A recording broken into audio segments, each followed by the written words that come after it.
Rebecca, can I confess something? I don't know the difference between the World Bank and the IMF. So that's okay. The World Bank has the stop it. Just let's let the professional talk. The panda as the logo, right? I have no idea. Oh, okay. Maybe. No, that's the world.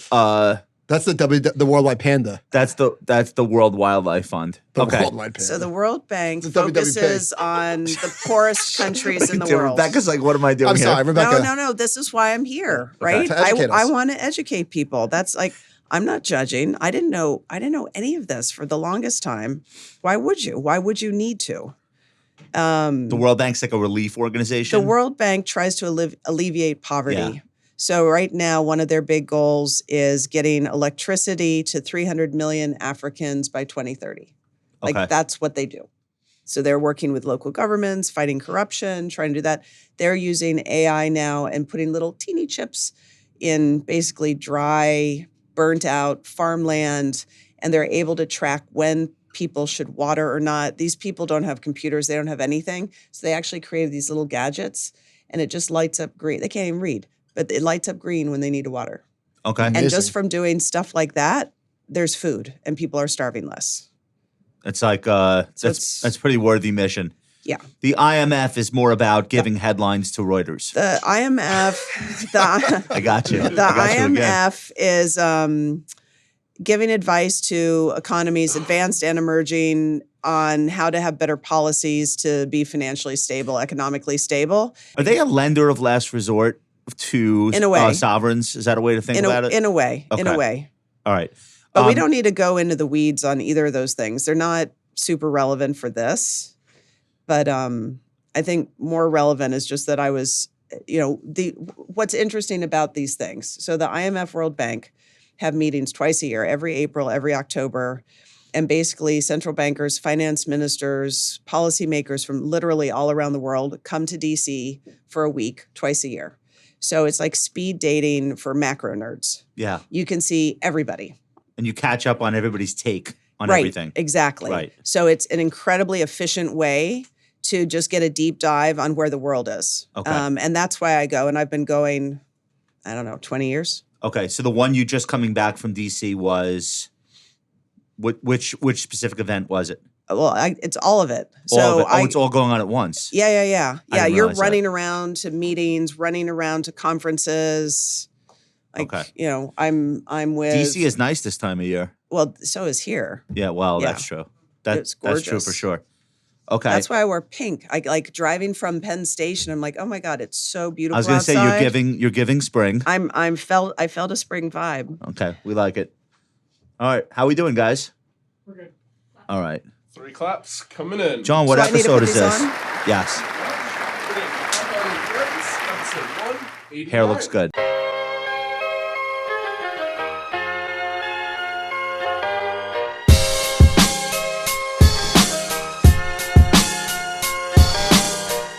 Today's show is sponsored by Public. Invest in almost everything, Josh. I'm talking stocks, bonds, options, crypto, and more.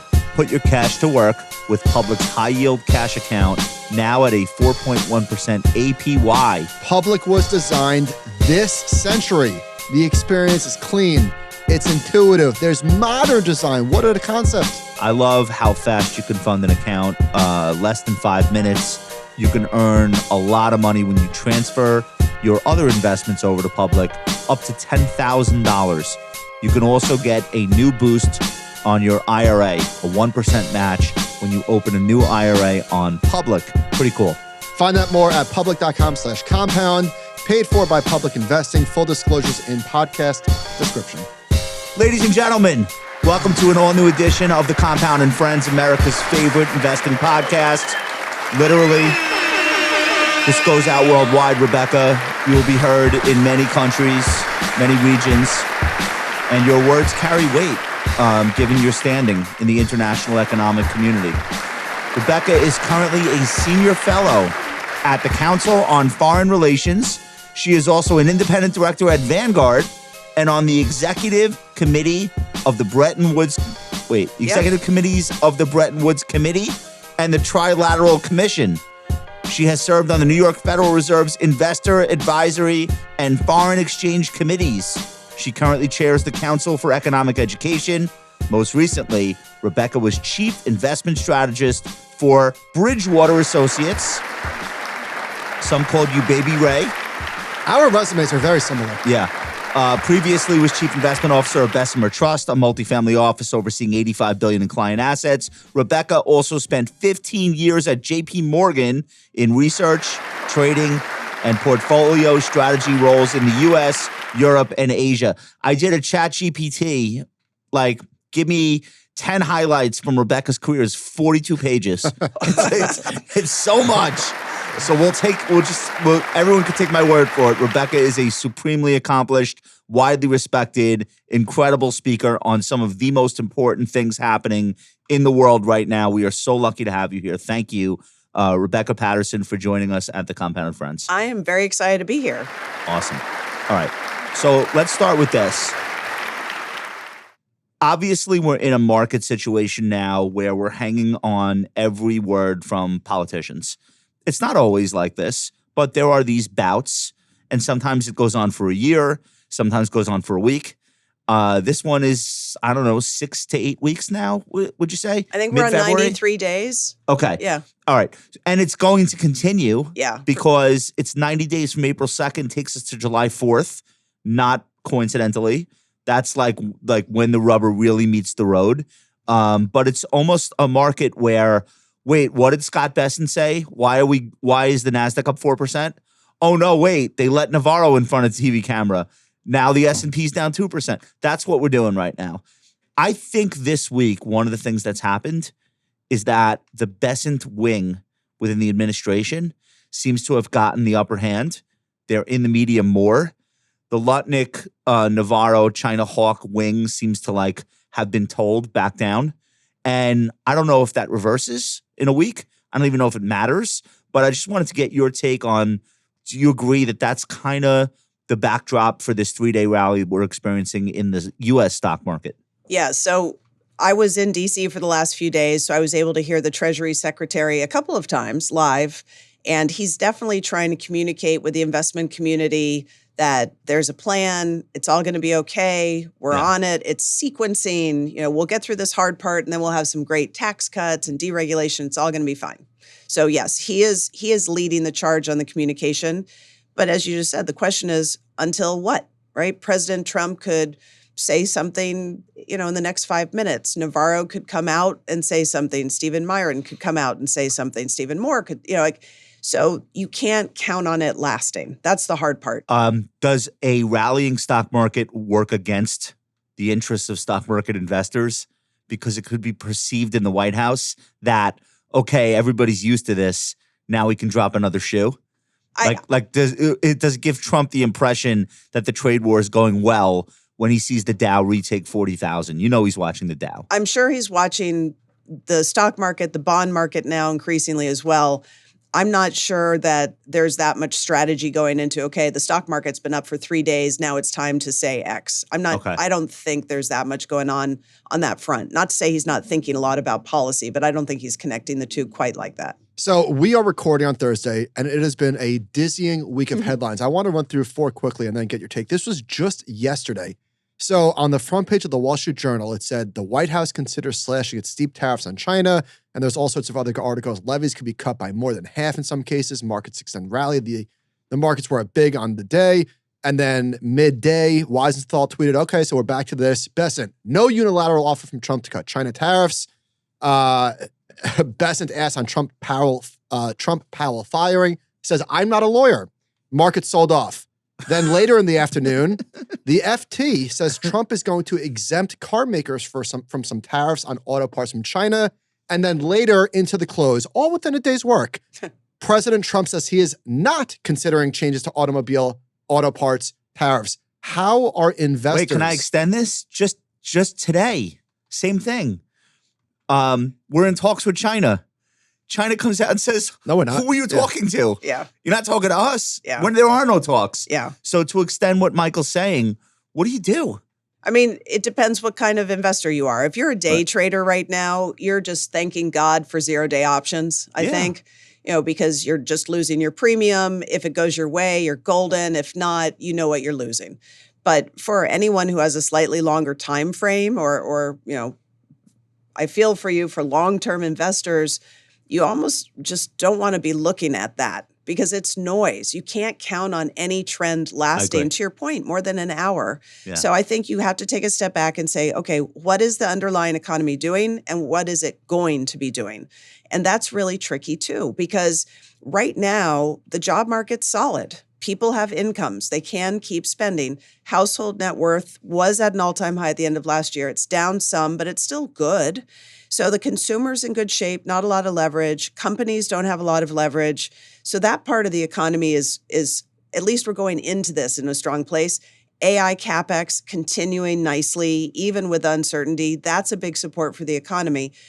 But that's where we've been, right? When we have this kind of uncertainty, and I know people say it's political, University of Michigan, it's all swayed by the Democrats being pessimistic. No, I don't buy that. There is so much uncertainty in every survey you see, including the Federal Reserve's Beige Book yesterday, and we are seeing it in earnings guidance. It's coming. The question is when. Because if people are front-loading purchases because of tariffs, the high spending might look like it's lasting another month or two and give us this false sense of everything's going to be fine. But it's pull forward. And then we're going to have a Wile E. Coyote moment and we're just going to go off the cliff. I'm not sure that'll happen, but I think there's a decent chance that'll happen to the consumer. That happened in the Y2K episode. We had like a year, 2 years worth of tech spending pulled forward into the last 6 months of 1999. Yeah. And people thought it's like this new paradigm. You get into March of 2000 and companies start giving their guidance for the next quarter. Where did all the orders go? Well, everybody upgraded their computers because we thought if they didn't, the planes would fall out of the sky. Right. So if everyone is front-loading purchases, which I don't know if we have definitive data that's not true. that they're doing that yet, but I could see that screwing with the headline numbers. I think we're just going to have messy data is the point. So in 2022, Kyla Scanlon famously coined the term the vibe session, where there was this gigantic, never before seen disconnect between the soft data, how people felt, at least how they were answering surveys about how they felt, fell off a cliff. And you never saw the hard data catch down to that. You're seeing that again this time around, except almost assuredly, you are going to see the hard data catch down. The question is, to what extent, like how much is going to catch down and when? Right. Because it is coming. Yeah. Yeah. So that's, I mean, again, because we're starting in such a strong place for the U.S. economy, it's a question if we have a recession or not. My base case is a recession, mainly because I think the tariffs, even if we pull back from some of the crazy Liberation Day numbers, it's still a material increase from where we were at the beginning of this year. It is a material tax on the consumer. It is going to affect purchasing power. What does base case mean to you? Like you're 60% confident or like 80, 90? How certain would you say base case means? I mean, again, it depends how long, I think, especially tariffs on China. That's the big one. And I don't have a sense that we're going to reach a deal tomorrow. So if we have relatively high tariffs on China for a couple of months, which I think is very, very possible, and we have this 10% universal tariff on everything, that alone would make me think 75% chance, at least a shallow recession later this year. Can we put this graphic up from Sherwood? Personnel is policy and performance. So if are we taking so this all right, this is the S&P 500's daily return depending on which Trump official is mentioned in news articles. So when it's a Besant day, which today is a Besant day, yesterday was too, have a Besant day, almost sounds like a catch on. We're up. And if it's a Lutnick or a Navarro day, like if they're hogging the spotlight, we're going down, and it's purely because of the things they're saying, the rhetoric. I want to show you one more version of that. This is from Neil Dutta. Yeah, I saw this one too. So this one's great. We love Neil. Neil will be on the show soon. Same concept though. Like the Navarro Lutnick days are not good days to be long. The Besant days give you a chance to catch your breath. Okay, are we taking it too far? Is it rational? I mean, I'm not even sure how you if you can see their schedules in advance and you know where Besant's going to be appearing, maybe you could come up with some algorithmic trading strategy for that. Okay. I think that's pretty cute. I'm not sure I would invest that way. That here. No. I guess what I'm asking is the sentiment swinging too much. We have factions. Right now, there are factions in the White House. Yeah. There are the isolationists. There are the more international market-friendly people. There's the full-on MAGA crowd. And then there's the technocrats. Or I shouldn't say technocrats, They're like techno the bros. industrialists, kind of. Like you would have called them in a prior presidential era. Like the Elon. Yeah. That Okay. crew. And they don't agree on all this stuff. And whoever can get the president's attention that day, that's going to be where they run. Here's something funny. So what's erupted in the last 48 hours is this, I mean, in plain sight, you probably know. But for most people, they were like, wait, what's going on? There's this massive battle between the Elon faction and the Scott Bessent faction. Apparently, Bessent doesn't like that Elon had Howard Lutnick installed at Commerce and picked his own IRS commissioner. Right. And that got reversed. Right. I would have thought that those two would find common cause because I doubt either of them wants the trade war to be exacerbated. But like to your point, this is not one side versus the other. This is so many different voices. There are 4 or 5 factions within the White House. They don't agree. They're all trying to get their vision for America through. And so as long as we have those different voices that are conflicting, hitting the airwaves, moving the markets, we're going to continue to have this kind of volatility. So I think this is a feature. It's not a bug. Here's the big Wall Street Journal story today. The only opponent that can make the president back down is the stock market. So I'll quote this quickly. They spelled bond wrong. Did they really? No, I'm kidding. Oh. It should be the bond market. Yep. I Sorry, see. slow. I had a blonde moment. The president is also hearing regularly from executives concerned about how his trade policies are affecting their bottom lines. On Monday, Trump met with top execs from the country's big retailers, Target, Walmart, and Home Depot. I think they scare the shit out of him. That's the Journal didn't say that. I said that. They delivered a stark warning to the president that tariffs could scramble supply chains and raise prices. They were telling the president to expect empty shelves this summer. Is that bad? So I think he walks out of a meeting like that and says, put Scott on CNBC. Yeah. Like that's what I think is happening. Yes. Yeah. Okay. I mean, COVID was not that long ago. We all still remember trying to find toilet paper in 2020. Yeah. And so can you imagine if a few months into President Trump's term, there was a toilet paper hoarding again? I'm not suggesting that will happen, but just the idea of that could cause the U.S. consumer to completely lose their mind. And then we would have a Wile E. Coyote moment. I think he knows he'll own that too. I mean, he's trying to make can this blame, a Powell thing, but 100%. it's not going to work. Right. So we have an index for corporate America. It's called the S&P 500. It fell 19%. It's since rallied. It's down. It's in a 10% drawdown from all-time highs. If there was an index for Main Street America, for the small business owner, I think it would be down 35, 40% with no bounce. Yes. Isn't that the Russell 2000? Well, and that's part of the tariff thing, right? So with the exemptions, the whole trade war becomes a piece of Swiss cheese. You've got a hole for Apple. You maybe get a hole for car makers. But the people who are getting the carve-outs, the holes, are huge companies with armies of lobbyists they'll in be D.C.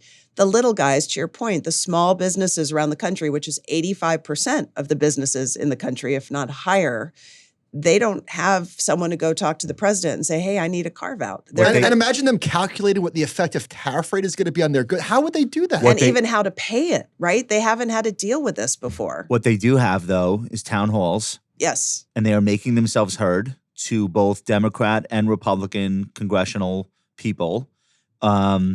And they're getting loud. And I saw there's a group of farmers in Montana that are suing the president, effectively saying the uncertainty is like costing them their entire livelihood. A lot of these Great Plains states have to support themselves by selling agriculture around the world. Well, China buys soybeans. The soybeans, they buy, is it 60%? It's a crazy number. $12 billion worth a year. Yeah, so I wrote about this in October, and the New York Times put a headline on it, your guacamole is about to become a luxury good. And my main point was to talk about the stress on the U.S. farming industry, because they were already stressed before the election came. But I was looking at Trump's campaign pledges and saying, okay, if we have a trade war, retaliatory tariffs immediately going on farmers. If we're deporting immigrants, they rely on immigrants for those farms. Yeah. So they're stuck. They're losing twice. So during Trump's first term, America lost market share in soy and some other agricultural products to Brazil. After Trump left, trade war basically stopped, paused. It didn't come back. Brazil is now by far the biggest exporter of soy to China. U.S. used to be. We're not anymore. We're tiny. Oh, we lost that permanently. We lost it permanently. Okay. And now we're going to do it again. And last time, the U.S. government bailed out the farmers tens of billions of dollars in grants and loans, mainly grants. We don't have as much fiscal space this time. We can't afford to write the same size check this time. So we don't have the fiscal room to help them, and we're doing structural damage to the industry. His polls are the lowest they've ever been on his handling of the economy. And that includes COVID. That includes the first trade war, 2018, while he was doing all those bailouts. So he's at 38% favorability across the board on his handling of the economy. This, along with immigration, were the reason he got elected. All right, so Rebecca, this was the actual statement about China. Quote, at present, there are absolutely no negotiations on the economy and trade between China and the U.S., according to the Ministry of Commerce spokesperson. He also he also added, all sayings regarding progress on bilateral talks should be dismissed. Quote, if the U.S. really wants to resolve the problem, it should cancel all the unilateral measures on China. So then Trump was given a chance to rebut that. He's like, no, we spoke to them this morning. It's cool. Anyway, let me show you a couple of charts. Let's put this first one up. This is the S&P 500's exposure, the names that are most exposed to China. I'm sure you could blindfold yourself and pick them out. But for the people listening, not watching, it looks like the average of these most heavily exposed names to China are in a 33% drawdown. It's Broadcom, it's Corning, it's Agilent Tech, MGM Resorts, Applied Materials, Las Vegas Sands. There are some names in here that you wouldn't necessarily guess, like A.O. Smith, which makes water boilers. But it's still a big drawdown for these China names. So let's do one more. This is deciles of S&P 500 percentage daily advancers and subsequent 12-month forward returns. All right, so here's what we're looking at. Tell us the conclusion. On Tuesday, I think there was 3 stocks that were down in the S&P 500. It was like an really unusual amount of green on the screen. So for the first 10 deciles, in terms of like where you are, it doesn't really matter. It has no bearing on forward returns. But when you isolate it, and now listen, in fairness, N equals 20, but they all happened at market bottoms. We had this on the bottom in 2009. You had this in 2010 a few times, in 2011, in 15, 16, 18, 20, 22, and 22, and now today. And historically, on a go-forward basis, the S&P is up 22% 12 months later. Mm-hmm. Now, the difference between this and all of the other events is that we haven't even begun to feel the effects of a recession. Right. So I'm glad you shared this chart, because charts like this make me slightly insane. I appreciate that you mentioned N equals 20. Yes. If I have a sample set of 20, I don't really care about it. It's not going to help me make a good investment. So what I would want to do is look at each of those 20 instances and say, what was going on? Yeah. Is there a reason that we got this outcome? Is today similar to those or different? It's possible that in those 20 instances, the reason you got a signal at the end is because you had a major policy response, central bank cut rates or something. So without knowing more about this chart, I think it's interesting, but I would say you need to do, and I'm not saying your audience would want to do more homework. Totally. So we're always of the opinion that like all this has to be taken with a grain of salt, because nobody can see the future. It's a good average.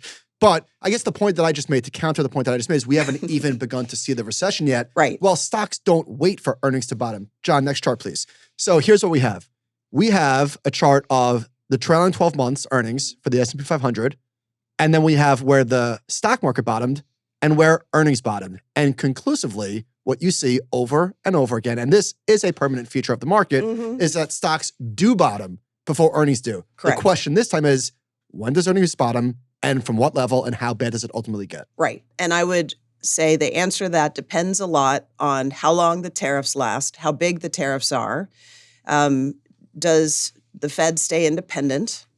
Does the Supreme Court give President Trump the ability to get rid of the heads of agencies? And does that include the Federal Reserve? I mean, I can tell you the answer to your question once I know the answer to my questions. Without that, I don't know. Some of your questions are about to be tested.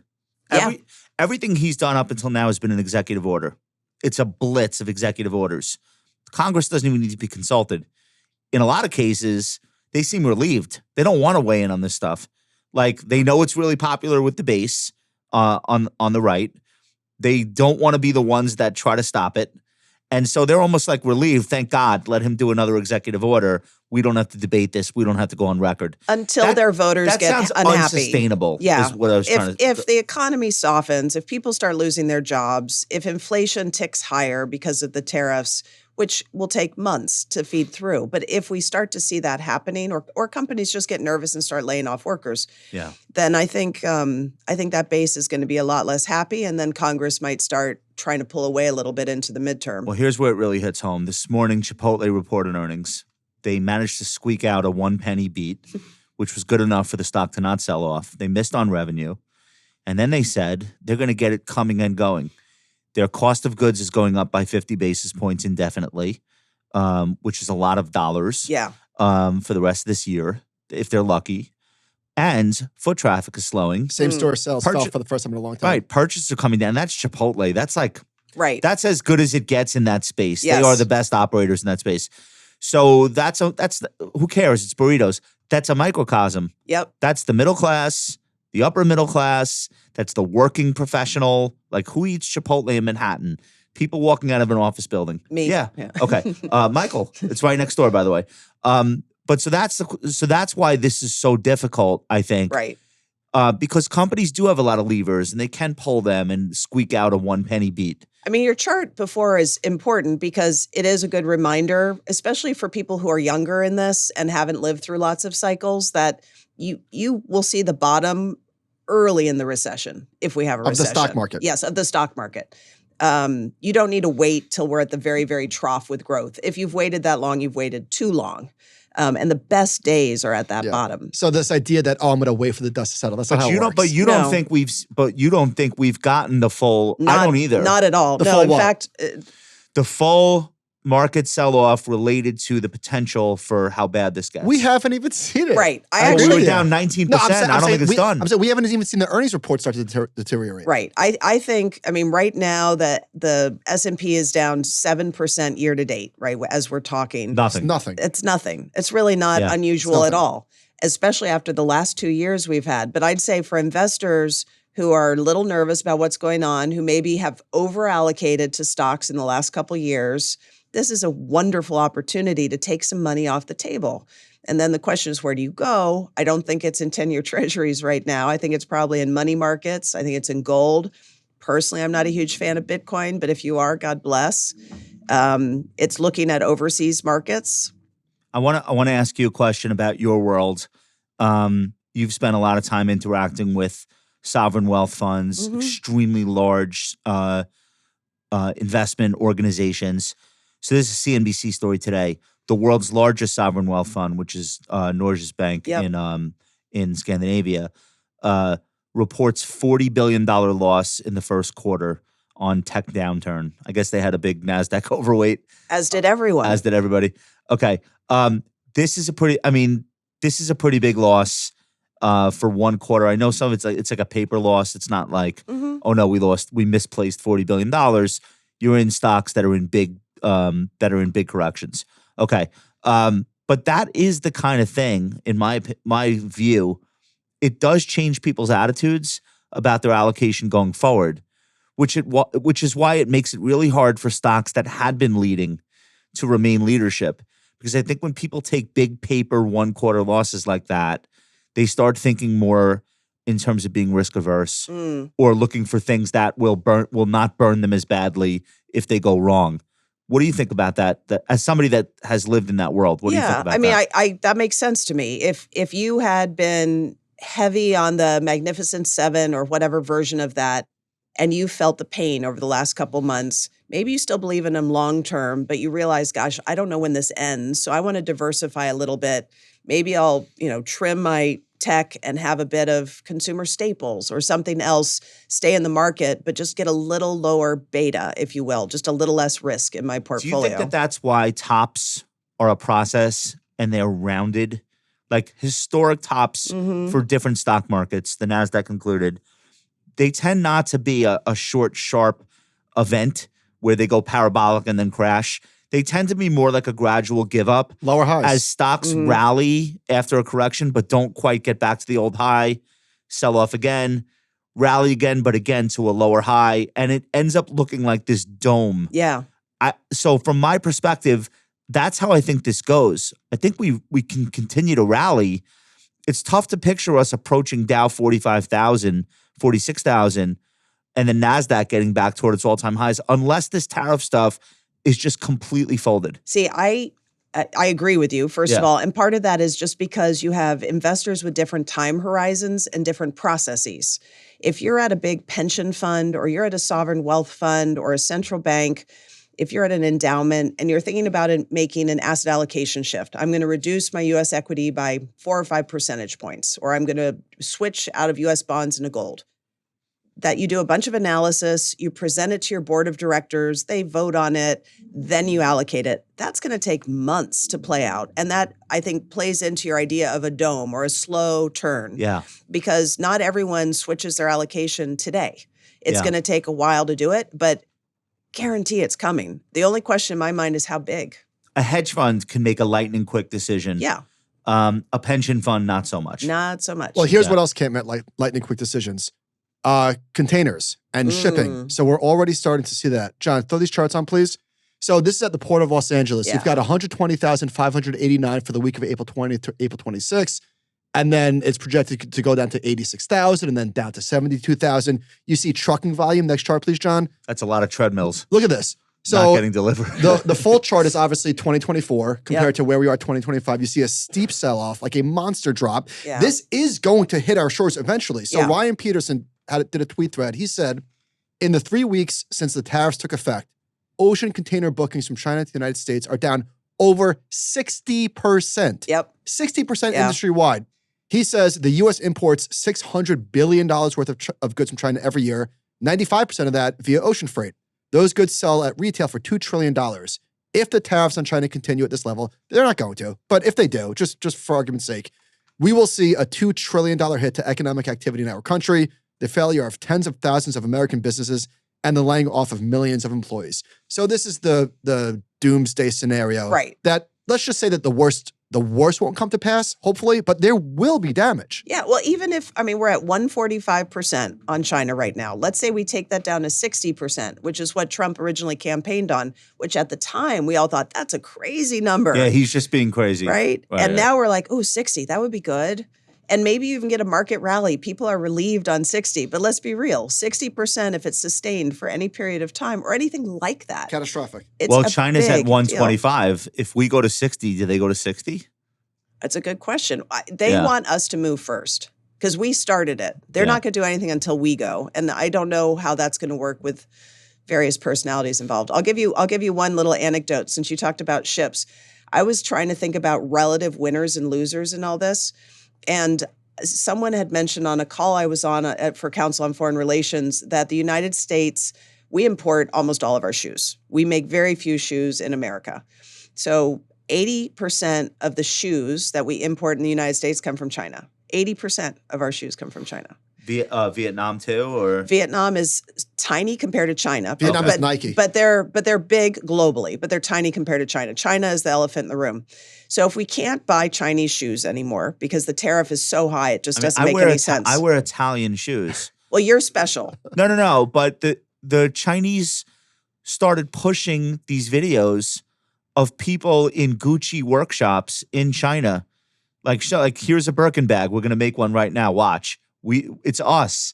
It's not. They're not making this in Italy.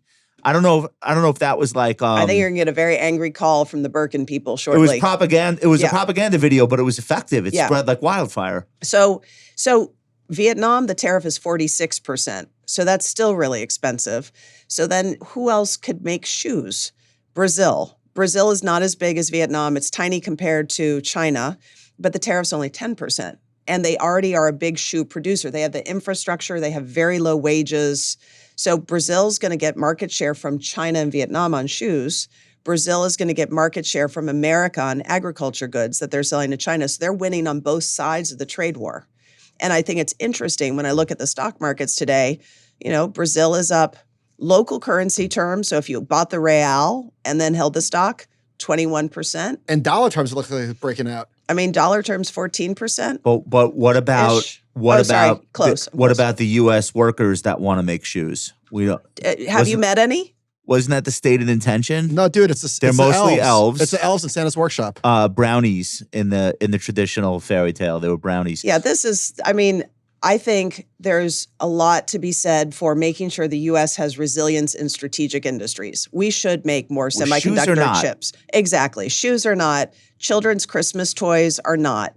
And I don't think there are many Americans who want those jobs. No. How about none? Right. All right. So how about this? So we're starting to see tariffs hit us. This chart comes from Ernie Tedeschi. He's looking at the cumulative year-to-date custom duties in 25 compared with 24. We're taking a significant leg higher as they start to hit us. Does this mean tax cuts? Is it enough? So here's a good one for you. All right. Congress is going to do its reconciliation package. That's its fast track to get the budget passed later this year. Trump would like to get it done by July 4th. I think it's much more likely this thing's going to go to Q4 because it's going to get hard because it is a big increase in the deficit. They're going to need spending cuts. They won't want to hit Medicaid because that hits red voters. So this is going to play out for a while. But to pay for the tax cuts, they need to have sources of revenue to bring that total number down so we don't have a bond vigilante moment. One of the places they're looking for revenue is the tariff revenue. But to have the tariff revenue, because it's not passed by Congress, it's not part of the official package. So they have to work that around. It's a little bit gimmicky. But they also have to promise it's going to stay in place forever. So right, it can't be a pay for if it can be like at the stroke of a pen, hey, we made a deal with China, we're done. If you're saying you're going to cut my tax on tips and my tax on Social Security for the next 10 years, that means I need tariff revenue for the next 10 years. If that's what you're saying is the offset. Correct. Okay. I don't think anybody believes in this story. No. That taxes can go down because foreign countries are going to pay them.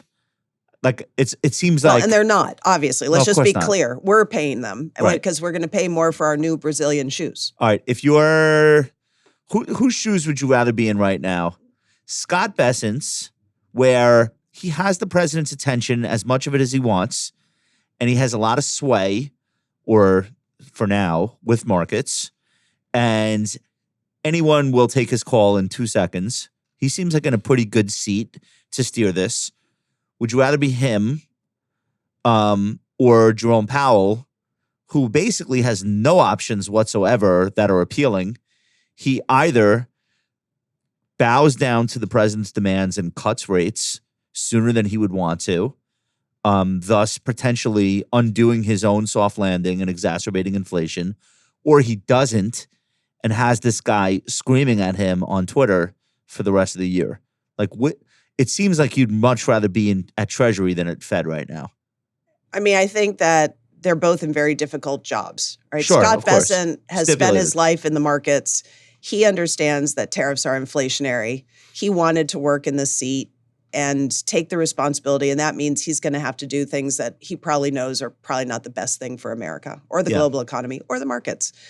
I would rather be Jerome Powell right now because then I can actually try to do the right thing for the country regardless of politics. Which is what? Cut or don't cut? No, you can't cut. Why not? You can't cut. Because inflation is way above target and the unemployment rate is low. Why do we think cuts lead to inflation when they haven't for 15 years? We were in a deflationary environment for 15 years that was created globally. Yeah. Right?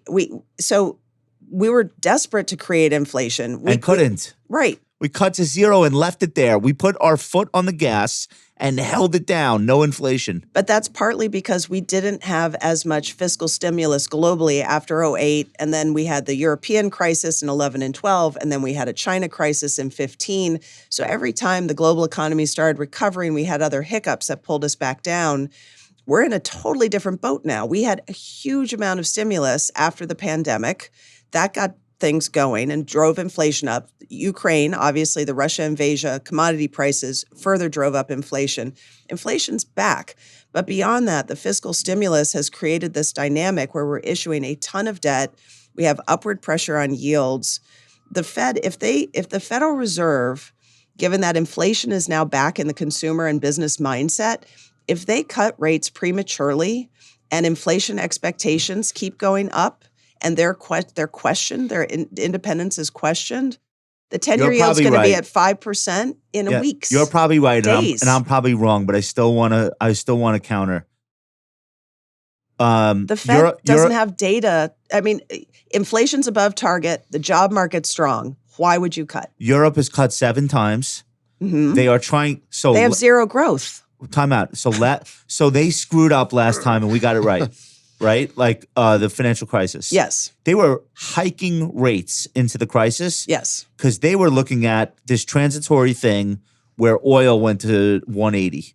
And they were looking at iron ore prices, and they were looking in the rearview mirror at this emerging markets boom, and they concluded the right move is to raise interest rate. Boy, was that wrong. Yeah. That set back their recovery, I don't know, 10 years, maybe permanently. And then they doubled down on the pain because they had this fiscal straitjacket that they created with the birth of the euro in 1999, so they couldn't do fiscal stimulus either. Right. Okay. But so doesn't it seem like it's the same situation now, but in reverse? Europe sees that demand is about to fall off a cliff globally because of the trade war. They are slashing rates and intimating that they'll keep going. We're going the other way. We're holding firm on rates knowing that we're about to have a recession. But we don't know anything. Well, that's the thing. No. Nobody knows. I agree. President Trump could come out tomorrow and say, you know what, I've talked to a few more CEOs. I had a long talk with the Treasury Secretary, and, we're going to figure it out with China. So it's not too late. Well, I think it's too late. I think it's too late to avoid a major growth slowdown. So what you're saying is if Trump were to do that, would then Powell hike and say, just kidding? Like, had he cut? So if Powell had cut and then Trump pivots, would the Fed hike? It depends. I mean, look, the Fed is always going to be looking at data, and it's going to be talking to companies. The Beige Book just came out and said things are slowing. The Fed's going to take that on board. So it's not waiting for 3 months of hard data. It's not that far behind the curve. But it does need to see the jobless rate increasing. Weekly jobless claims are not increasing yet. You're right. Well, the market is agreeing with you because they're saying, like the Fed CME watcher is saying that they're not gonna cut in May. No, there's no reason. I know that. So we've been talking a lot about earnings calls and what companies are saying, and it doesn't matter what they report, right? That's correct. It's a different world. Correct. But it does matter what they're saying, and they do have visibility into the first few weeks of April. And a company like Capital One, which is very much exposed to the consumer, that's not American Express. It's everybody. They even said their subprime unit was looking okay. So it's not to say that it can't change rapidly, but the economy is generally, pockets of weakness, like always, generally okay. Right. And again, that gets me back to my earlier point. We started this strong. That's our best hope, right? The fact that we had a strong labor market, strong household wealth. Not a ton of leverage. Not a lot of leverage. The Fed funds rate should be 4.5%, given what's going on. In other words, flat, like where we are? Yeah. Yeah. You do? Yeah. Okay. Yeah. I don't think it should be cut. So you think Powell's doing the right thing? Yes, I do. And you like the hand that he has because he can do the right thing and he won't get blamed. Well, he will get blamed, but that's Trump, taking the job. Yeah. Okay. But history, I mean, if this trade war lasts and we have a recession because we initiated a trade war, I don't think Powell's going to be blamed for that. I don't either. I think you're dead right on that. Let's, John, chart 18. So a shift lower in the expected Fed funds rate. Not much. No. But basically, this is the implied Fed funds rate. What you can see here is that it looks like 4% going to 3.7% next year. Is that 3 cuts in total? Yeah, so that's where they were. That's where they were when the market peaked on February 19th. Right. And so now we're down. Now it's a little bit more. 40 basis points lower for the end of next year. I mean, if we have a severe slowdown or a shallow recession, the Fed will cut. That's a given. And the question is timing. I think it's probably summer before we see it in the data because right now we're in this pause situation. No one knows what's happened. Companies aren't going to lay off prematurely and then have to hire back again, but they'll pause on hiring. They'll pause on CapEx. What's the stock market's reaction, the first cut? Expected or not? Oh, it'll be expected. I bet the Fed will telegraph it. They'll telegraph it. Okay. Yeah. stock market will rally when they start telegraphing it? I think so. I think so. But I think that's months and months and months away. Okay. But the 2-year will telegraph it too. Yeah. Yeah. Agreed. All right. Here's what we want to ask you. And I think this is maybe the first time in my career that this has ever been like a primary concern, right? It was always this idea of bond market vigilantes. There was always this, like, stand-up comics in their late night routines would do this bit about how China owns us or what. So there's always this idea that, like, there's this threat hanging over us all in the form of foreigners own our treasury bonds. Of course, the truth is the opposite. That's our best export to the world is treasury bonds. We're really good at selling them all over. Okay, fine. You've heard an earful about this during your week in Washington. Yes. So I want to play something for you. John, do we have that audio ready or am I playing it? You got it? Okay. The American brand, right? The United States was more than just a nation. It's a brand. It's a universal brand, whether it's our culture, our financial strength, our military strength. America rose beyond just being a country. It was like an aspiration for most of the world. And we're eroding that brand right now. And if you think of your behavior as a consumer, how many times do you buy a product with a brand on it because you trust that brand? You know you could buy like a similar dress with no name for less money, but you want the dress that you think is going to not fall apart in 2 weeks. You want the handbag that you think is well made. You want the television that you know that when you turn it on, it's going to work perfectly. You want the car that when you turn the engine on, it's going to run. And when it comes to money management, for example, there are many great American institutions whose the power of their brand that they will Ritholtz deliver Wealth Management a is fair one of those. service at a fair price, that they'll do well by their investors and put their investors' interests first, whether it's a BlackRock or Fidelity. These are global brands of immense power. But in the financial markets, no brand compared to the brand of the U.S. Treasuries. U.S. Treasury market, the strength of the U.S. dollar and the creditworthiness of U.S. Treasuries. No brand came close. We put that brand at risk. Okay. And as you and I both know, it can take a very long time. Evacuation come. All right. So that's Ken Griffin of Citadel and somebody that I think when he speaks, everybody pays attention. You probably have some great Ken Griffin stories. Or I think that's a great analogy. I love that analogy. I wanted to play that. You know, the U.S. has been exceptional basically since 2008, 2009. We did more fiscal stimulus. We had a higher weight in our stock market of tech companies, and they were the leading tech companies in the world. So everyone wanted a piece of our growth because we were growing faster than everyone else. They wanted a piece of our companies. And so over this almost 20 years, we had a ton of foreign capital coming to the United States, which, by the way, we benefit from. We benefit from it because it makes us richer too if we're in the market, and it lowers our borrowing costs by pushing down bond yields. So it's not like these people were taking advantage of us. We benefited from that. Okay, so fast forward to today, foreign investors have about $22 trillion in U.S. assets, stocks and bonds. The brand has been tarnished. Investors globally, and I talked to people from probably a dozen different countries in the last 4 days, they're reviewing how much U.S. exposure they want. The most extreme example I heard was a very large pension fund from another country saying they're worried in an extreme example that the U.S. could weaponize capital markets and they won't be able to sell their U.S. private equity assets. They won't be able to get out. There'll be a capital They can't get out anyway right now because there's no buyer. But capital controls, right? Or taxes on capital flows. So $22 trillion is in the U.S., So I'm a global pension fund. I'm like, well, the U.S. is still a great economy. This couldn't possibly last. I'm just going to trim my allocation. I'm going to take 2% out of my stocks, 2% out of my bonds, and buy whatever, gold, other countries. 4% allocation shift, which is tiny. It is not a crazy number. That would be $880 billion leaving U.S. markets.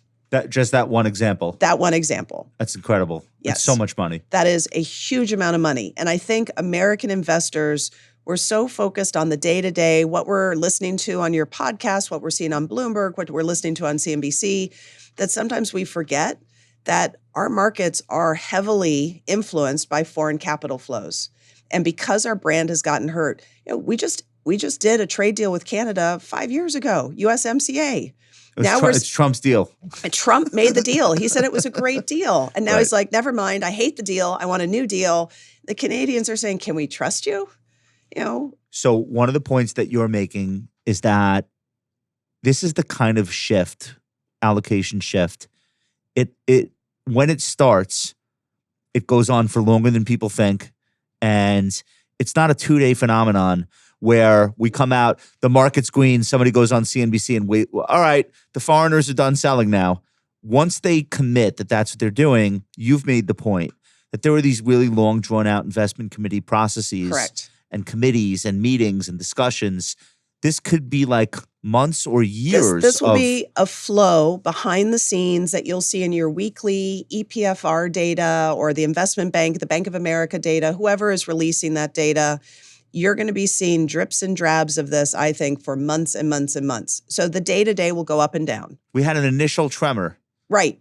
We didn't have the earthquake yet. And there might not be an earthquake. There Let's might just hope. be a series of tremors, or I don't know. We need a better weather analogy. What's a a drought, a prolonged drought? Of the flows going the other way Yes. relative to the direction they have been going for 20 years. Correct. And that Okay. doesn't mean, like, stock markets can still go up. If American investors say, oh man, these bond yields, the Treasury 10-year yield, that looks like a great return, I'm in. It's possible Americans can step up, but can they step up if they're losing their jobs and they're losing their confidence? I don't think so. Let's do this chart, John. This is 19. This is the biggest foreign selling of U.S. corporate bonds since April of 2020. What's going on here? This That's looks a lot. looks like a Substantial. lot of money coming out of, I guess, AAA corporates, probably. I don't know if foreigners are dipping much lower down in terms of quality. Probably buying like the greatest hits. Yeah. Apple bonds. Yes. Okay. Yeah. Gold. I mean, there's a Right. reason gold is at record highs right now. Because if you don't trust the Treasury market, which is the biggest single market in the world, it's about $30 trillion.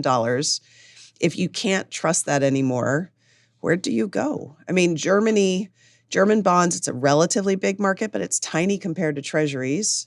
But with the ECB cutting, Japanese bond market is not yielding. and there's no liquidity really in that market because Yeah. the Bank of Japan owns most of it. Right. So you don't have a lot of bond options. If you're China and you've got all these FX reserves from global trade, Ooh, I'm glad you asked that. okay, this is a big deal. Yeah. People are like, oh, the Chinese own all our bonds. They own us.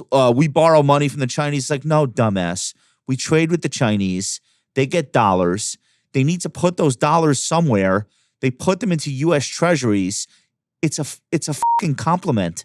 It's not a negative. Right. Right. Okay. So nobody understands that. But explain to our audience why that now comes into play. And it's a lot of money. Right. So foreign investors, both central banks and private investors, own about 30% of the U.S. Treasury market. Huge. So about a third of our total market foreigners own. Because they buy so much, it pushes down yields, which means it's cheaper for us to get a mortgage. It's cheaper for us to buy a car. We benefit from foreign purchases. They help us. Like, that's important to understand. This Yes. isn't evil. It's good.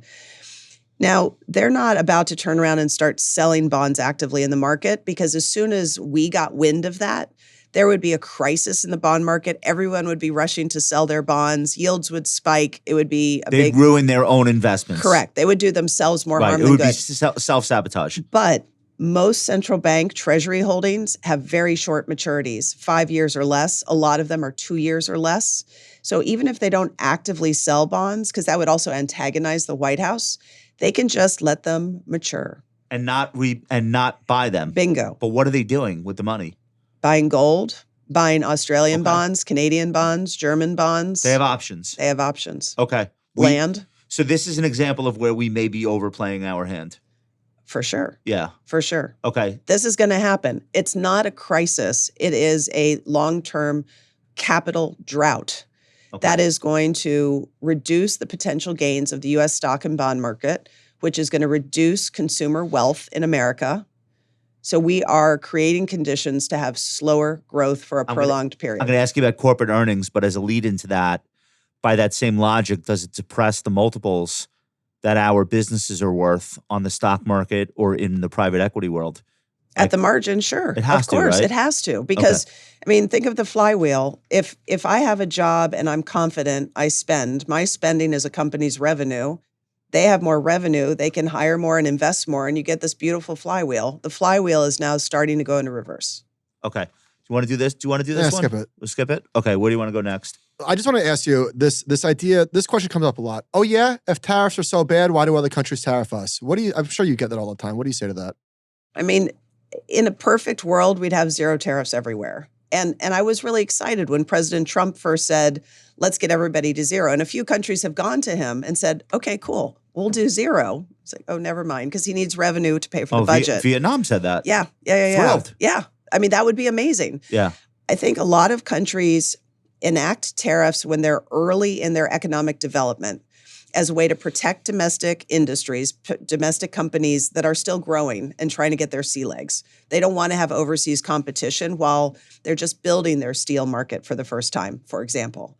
So India has always had high tariffs because India's economy is in a very different place than America's in terms of its growth. If they have no tariffs, American and European companies will bulldoze their way in there and take over entire industries. Well, that's the fear, right? Okay, that is why they have the tariffs, to let them grow.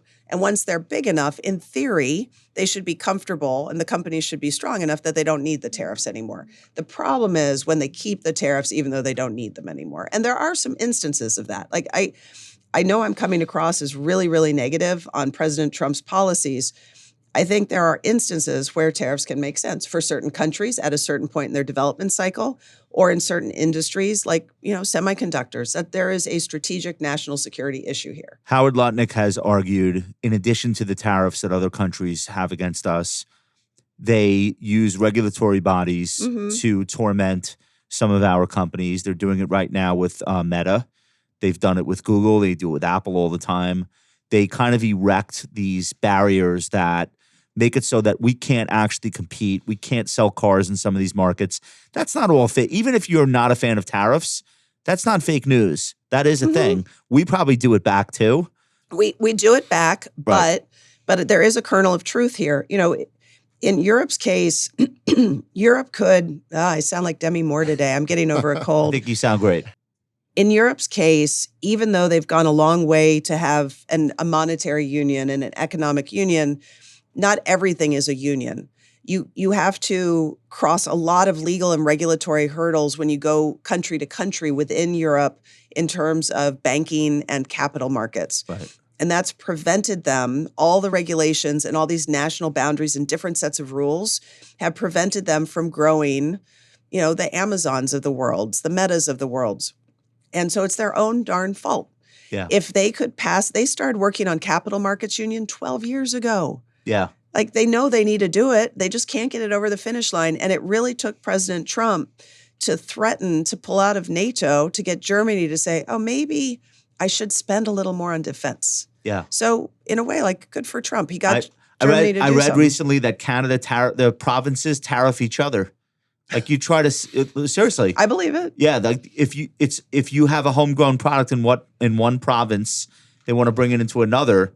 There are cross-border tariffs. Well, I haven't done enough homework on this to say something truly educated, but I would be pretty sure that the states in the United States have different regulatory and legal rules to make either I want to be a nurse in one state versus another and I need different requirements. Lawyers. Or I want to sell booze in one 100%. state or another. So we're not completely free of that here. Let's do gold. Okay. I'm going to read you a quote. You tell me who said this. What motivates gold purchasers in their belief that the ranks of the fearful will grow? What motivates most gold purchasers is their belief that the ranks of the fearful will grow. Beyond that, the rising price has on its own generated additional buying enthusiasm, attracting purchasers who see the rise as validating an investment thesis. As bandwagon investors join any party, they create their own truth for a while. It's a nice quote. Did you say that? No. Who said it? Warren Buffett. Oh, there you go. So Hey, asked him, I just why does gave you a gold- nice compliment. Yeah, they asked him why. I think this was during the last gold bull market, which peaked in 2011. Not a coincidence. It peaked alongside the uncertainty of the European debt crisis, the debt ceiling debate here. That was like gold's last big moment, and now we're having another one. Yeah, we had a lot of fiscal stimulus in 09, 10, and there was a certain cohort of people who thought increase in money supply would also have gold going up. I ran the gold trading desk at JP Morgan's private bank during 08, 09. So what do you know? So I learned a lot about gold. I also had to forecast gold for JP Morgan when I first started in the 90s. So I have had an education about gold. Here's what I'd say about gold. Gold tends to do best at tails. So either a crisis/recession and you have a safe haven flow and yields are coming down. So gold has no yield, right? So when yields are coming down, your opportunity cost of owning gold goes down. That's one area where it almost always does well.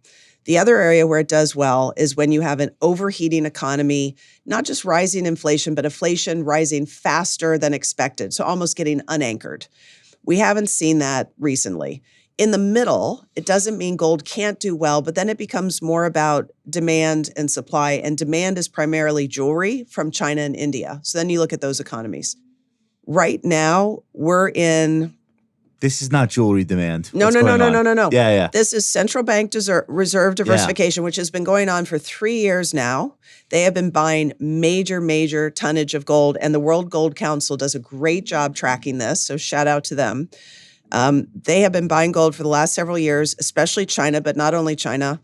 And then you have retail investors. I bought gold in January. I've been talking up gold for 2 years, and I finally said, "What am I doing? I've been right. Why don't I own this?" I want to ask you what you think so way before this trade stuff, the trigger, if you just look at a price chart, what really seemed to get gold in motion was when Putin invaded Ukraine, and the response, in addition to sending a ton of missiles over there, was to weaponize the US dollar and the SWIFT banking system. All of a sudden, that sent a signal to other countries. All this money that we have is ones and zeros on computer screens. That's not money. Right. Money is gold and oil and physical things. Yes. And that coincides perfectly with the start of this gold rally. You agree with that? I totally agree with that. You saw Russia start to buy gold in 2014. It's been buying gold the whole way. But you're right. When 2022 happened and we froze Russian assets, it was a wake-up call for other central banks. Yes. Okay. So you think this rally takes us to 5,000 an ounce? I sort of do. I think it could, absolutely. At the beginning of the year, Tom Keene at Bloomberg said, "Do you think we hit 3,000 this year?" I'm like, how about next week? We just ripped through 3,000 like it wasn't even there. No, we're going higher. Again, it takes me back to the foreign investor. If you have people selling America, they're selling bonds and stocks. And when they do that, they sell the dollar, right? Because if I'm a foreign investor, I have to buy dollars to buy the U.S. assets. I'm reversing that trade. I'm selling my stocks and bonds, selling my dollar, going back into my euros or yen or whatever. So the dollar's weakening. So people are going to be worried about a dollar devaluation, and gold is another hedge against that. It could help Bitcoin too, but I think gold is a safer play. If this nonsense settles down and we get some more clarity and we get a rip in the dollar, what would that do to gold? If we had clarity, trade war ends tomorrow, gold's going to fall hard because the central bank reserve diversification won't go away. They're seeing, okay, we can't trust the U.S. as a reliable partner. We're going to hedge. But the retail money that's gone into gold would pull back out. The fear premium will come out of it. And for all we know, that could be $500 an ounce. Yeah, easily. We don't know how big that fear premium is. You know what's funny about the gold rally? So you've been bullish for a couple of years. There was a story a year ago, maybe it's 2 years ago, about how Costco can't keep gold bars. The little baby bars. They're selling these tiny little like bars in the stores. And every time they get a shipment, it gets wiped out that day. The public's not so stupid, it turns out, sometimes. So note to self, the little bars are fun as a holiday gift or something. But honestly, a gold ETF like GLD, which is physically backed. So if something happens to the organization, you aren't a creditor, you actually get physical gold. you have a lot more liquidity and you don't pay a premium. If you actually want gold bars in your home because you think the world's going to end, you'd be better off buying land and a fueled jet and guns. Yeah. Yeah. So buying physical gold, you do that for peace of mind, but it is a suboptimal investment. Yeah, we don't have a gold sleeve in our portfolio. We don't talk people out of it if they want to own it. Yeah. We do have a gun sleeve. We tell people 2% in bullets and guns for exactly that reason. I want to wrap up by doing some career stuff with you. This has been so much fun for us, and we've learned. Have you learned a lot during this? I've learned everything, all right, including what the World Bank does. So thank you. You're very welcome, Rebecca. Your career is incredible. So I don't think a lot of people know this about you. So you are moved to Gainesville, Florida, early in life. Your dad gets a job at University of Florida. Yep. Okay. A lot of friends who have kids there right now. Go Gators. Okay. Go Gators.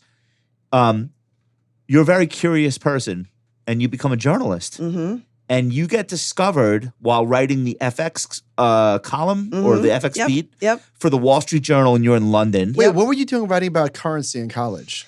No. This was after college. Okay. I'm not that smart. I was having fun in Gainesville. I was not writing for the Journal in Gainesville. Okay. No, All right. no. So you end up, though, you're covering the currency beat, and people at JP Morgan are reading your stuff. What era is this? Is this 2000? This would have been, no. I'm old. This was going to be 95, 96. Okay. So you're making an impact with your columns, and they recruit you. Tell us the story. I was writing about foreign exchange markets, which I love. I'm a currency nerd, love currencies because they're the intersection of everything. And then when I got to London, I was also writing more policy stuff. So Tony Blair getting elected to be prime minister, the Bank of England became independent for the first time in 97, which is hard to believe. All the meetings in Brussels trying to figure out what the single currency would look like. Oh, the birth of the euro. Yeah, super interesting. Yeah. And JP Morgan called me and said, we read your stuff, you get it, you should be an analyst here at our investment bank. And I said, I don't know anything about banking. And I didn't, honestly, back then. They don't either. It's fine. I think Jamie figured out a few things. Yeah. And I kind of thought about it. I said, well, why not, right? Like, I'll try it. And if I don't like it, I can always go back to journalism. They're not kicking me out. So I joined, here you go. What was going on? I joined in September 1997. Oh, the currency crisis. Right on time. Can you imagine? You had plenty to talk about. My first week on the job, Unbelievable. the Korean won, the Indonesian rupiah, the Thai baht are all falling out of bed. And I'm like, can someone please show me how to do a regression? So, all right. So you spend time at JP Morgan. Yeah. 15 years. 15 years.